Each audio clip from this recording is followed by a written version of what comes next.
I always understood that there really was no difference between me and the audience.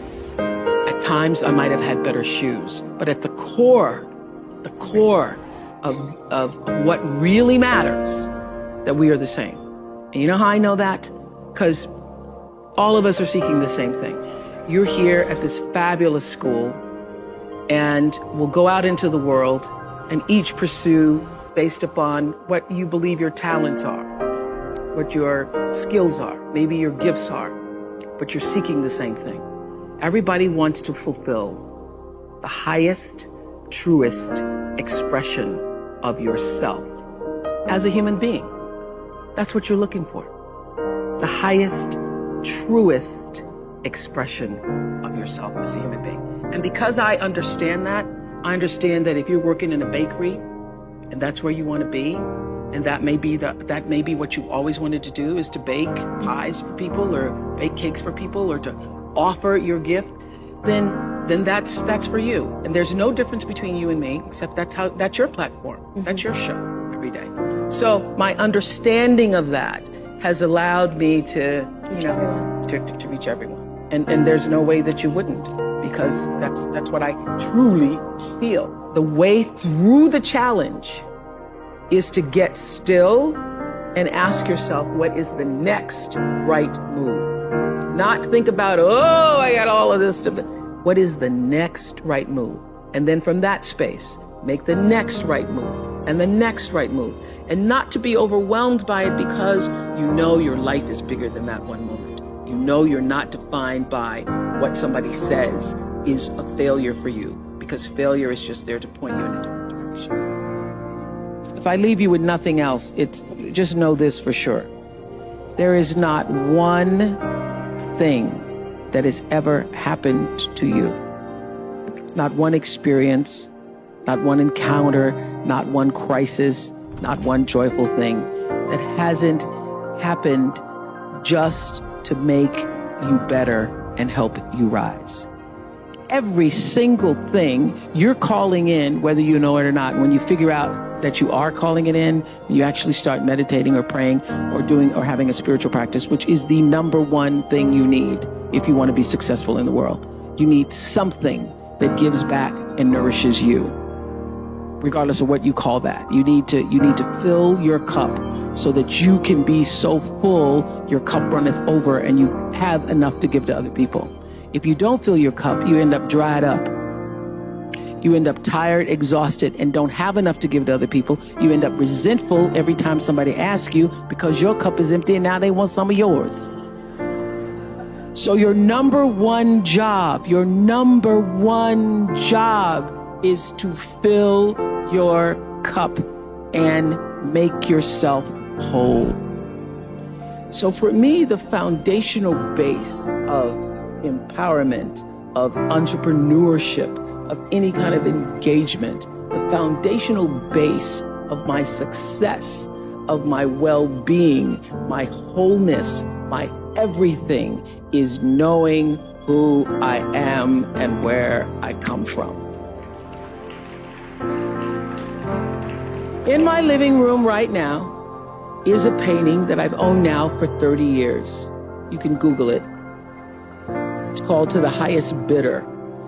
And it's at the center of my house. And it's at the center of my house because it actually is symbolic of the foundation of not the house, but the foundation for my life. The painting is by Harry Roseland, who was a genre painter in the early 20th, late 19th century. And the painting's over 6 feet tall, and it shows a slave woman on the auction block holding her daughter's hand. And I cannot come in the door, my front door, or I cannot leave without passing that painting. I am reminded of where I come from every day of my life, and I am reminded because I never want to forget it. And in my library, I have a framed list of enslaved African-American people, remember I showed you, who were held in bondage on various plantations, listed in the ledgers alongside the cows and the horses and the buggies and the other property. And I pass this list every day. And often I stop in front of it and just speak their names out loud and their ages. Jonas, 11 years old, $500.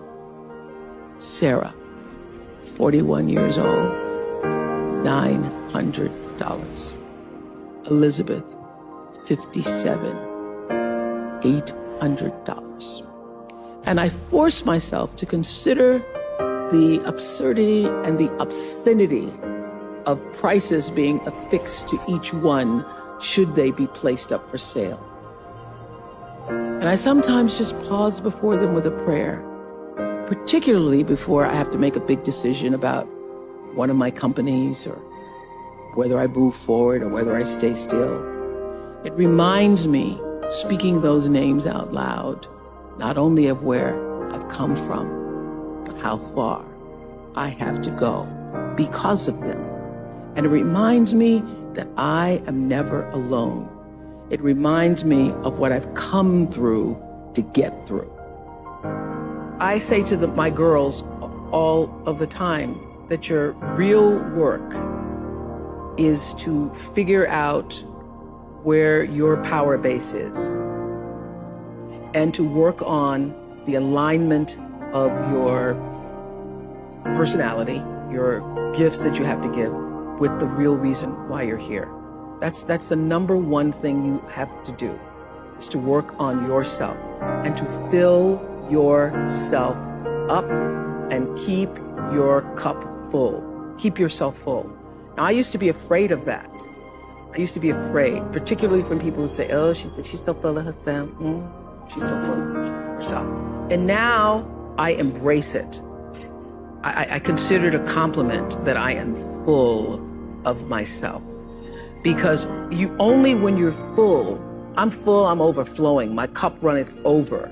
I have so much to offer and so much to give. And I am not afraid of honoring myself. You know, it's miraculous when you think about it. Everybody has a different talent. And the reason we're all so messed up is because you're looking at everybody else's talent. Yeah. And wishing you had some of their talent. All the energy that you spend thinking about, wishing about, being jealous of, envious of anybody else is energy that you're not only putting out, it's going to come back to you negatively, but you're taking that away from you. All your energy should be forced on, what do I have to offer? What do I have to give? How can I be used in service? Because Dr. King's message of not everybody can be famous, but everybody can be great, because greatness is determined by service. And there is not a job in here that you can do that you don't switch the paradigm to service and not make that job more fulfilling. I don't care what the job is. If you say, I'm a singer, I'm a dancer, I'm an artist, I'm a teacher, I'm a nurse, I'm a doctor, I'm a janitor, I'm a clerk, if you say, if I look at this from, how do I use this in service to something bigger than myself? It no longer becomes a job. It becomes an offering to the world. The first law is the third law of motion in physics, which says, for every action, there's an equal and opposite reaction. And we showed that very beautifully in The Color Purple, when Miss Seeley says to Mr., everything you even try to do to me is already done to you. That is not just a rhetorical saying, that is law. That is Newton's third law of motion in physics, which says everything that goes out is coming back. It's just like everything that goes up is coming down. May take it a long time to come down, is coming down. Everything that goes out is coming back, it's coming back. So, to answer the power of manifestation and meditation, what meditation does is sync you up with the source. What meditation does is allows you to literally tap into the power that created you, so that you are in alignment with that. And so when you carry that out into the world, everything that you do comes from the center of that alignment that's coming from the source that we call God, we call divine energy, divine intelligence, whatever name you want to give it to, we call life. When you are synced up with life, life just gives to you.